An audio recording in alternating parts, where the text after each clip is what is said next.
Halo Bu Kadis, Assalamualaikum. Apa kabar? Sehat? Alhamdulillah. Lagi sibuk ya? Enggak Bu, biasa aja. Saya pengen ngobrol sama Bu Kadis Siap, saya. enggak. Iya, terima kasih. Bu Kadis, ini mengenai dinas kesehatan.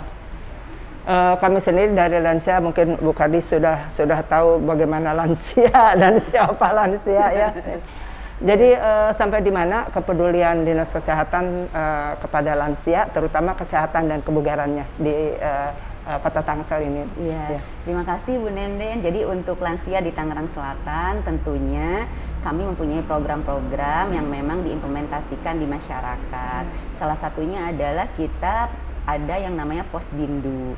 Nah, Posbindu ini adalah memang salah satu sarana untuk supaya lansia selalu bisa menjaga kesehatannya gitu. Jadi dengan Posbindu ini tentunya lansia-lansia bisa ngecek kesehatannya secara teratur sehingga akhirnya tadi yang disampaikan Bu Nenden, lansia tentunya akan selalu sehat gitu. Kemudian juga tentunya di sana ada olahraga-olahraga yang dilaksanakan atau kegiatan-kegiatan yang membuat si lansia itu tetap produktif gitu. Dan tentunya dengan adanya Posbindu itu lansia berkumpul, bisa ngobrol, bisa bersosialisasi, dan akhirnya juga itu yang meningkatkan imunitas dari tubuh lansia itu sendiri.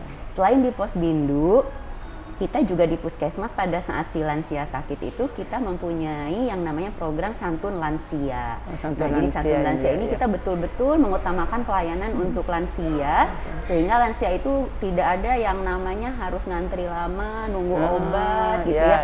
Ada. Jadi pelayanan satu kesatuan pada saat mulai daftar sampai dia mendapat obat itu di satu tempat. Jadi pelayanan spesial lah untuk lansia kira-kira seperti itu.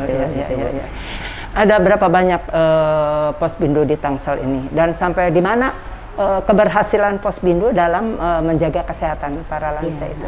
Jadi kalau yang terdata di kami, Posbindu itu ada 272 Bu. Oh, 272? Ya betul. Oh, banyak ya? Dan lansia yang dilayani ini kan kalau kita melihat data dari BPS ini ada 146.000 gitu. Tapi kalau yang berKTP Tangsel, data di Dukcapil itu ada 109 ribuan gitu. Jadi ya sejauh mana keberhasilannya ya bisa dilihat dari indikator-indikator kesehatannya gitu. Bagaimana angka kesakitan atau angka tingkat kesakitan dari lansia itu sendiri gitu. Dan alhamdulillah walaupun saat ini sedang COVID gitu ya, pandemi COVID, kita tetap melaksanakan program itu walaupun dengan media yang lain gitu. Kita tetap melakukan komunikasi dengan lansia untuk pemantauan kesehatannya walaupun misalnya melalui daring, melalui aplikasi yang kami sediakan gitu, sehingga keadaannya bisa tetap terpantau. Adapun untuk pemeriksaan kesehatan misalnya seperti pemeriksaan gula darah, tensi, itu rutin kita laksanakan. Itu gratis ya, Bu Kadis? Gratis.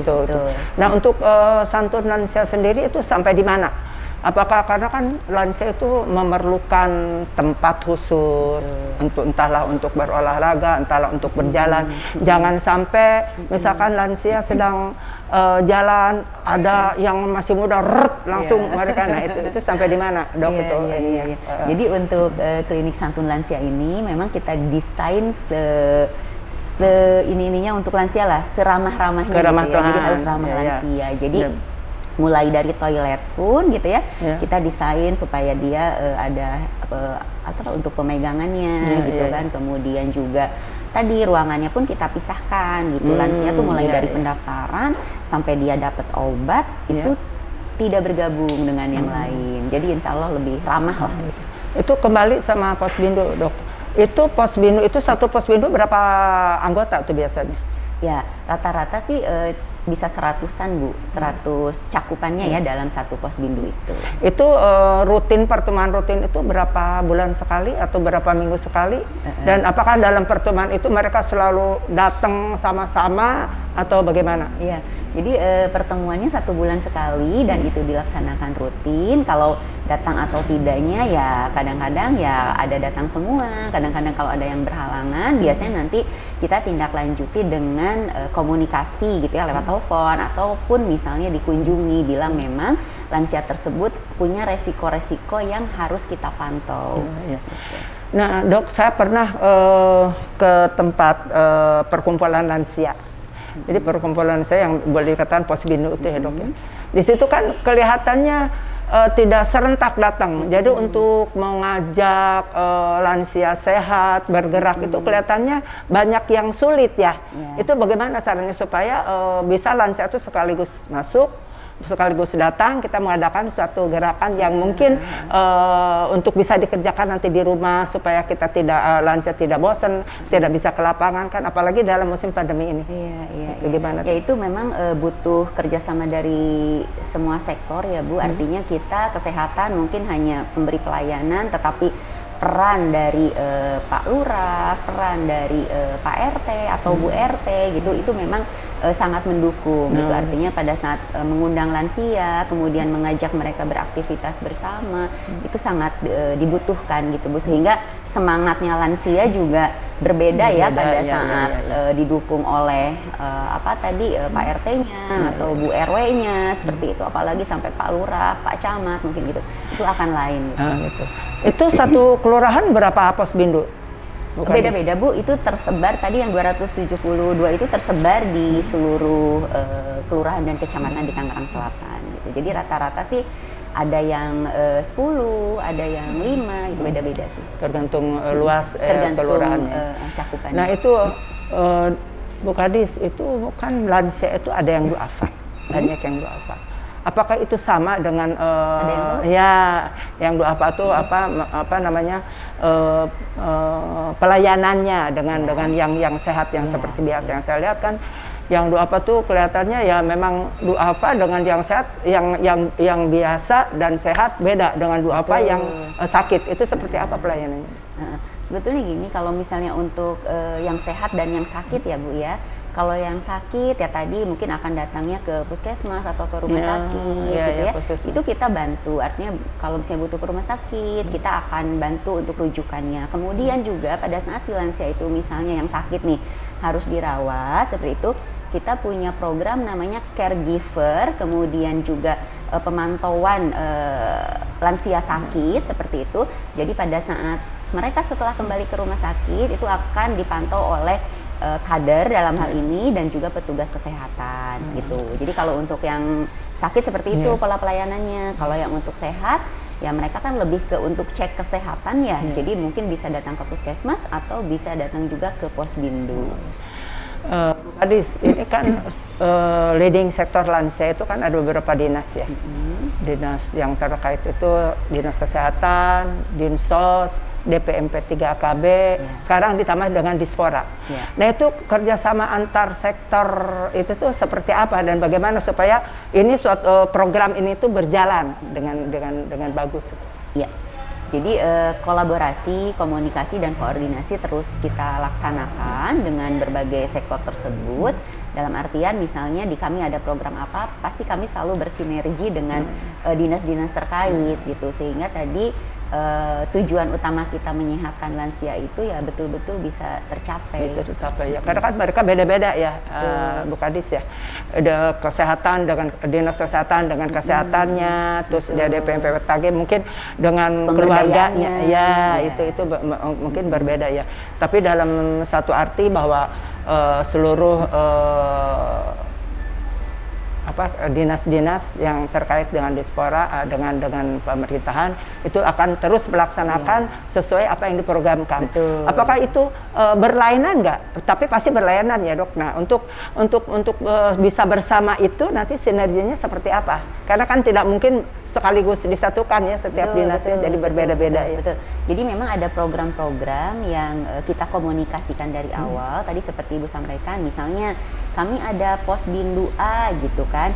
Kemudian ini ada lansianya, misalnya ada yang kreatif misalnya, atau ada yang dia produktif nih bikin apa gitu kan, kerajinan apa dan lain-lain.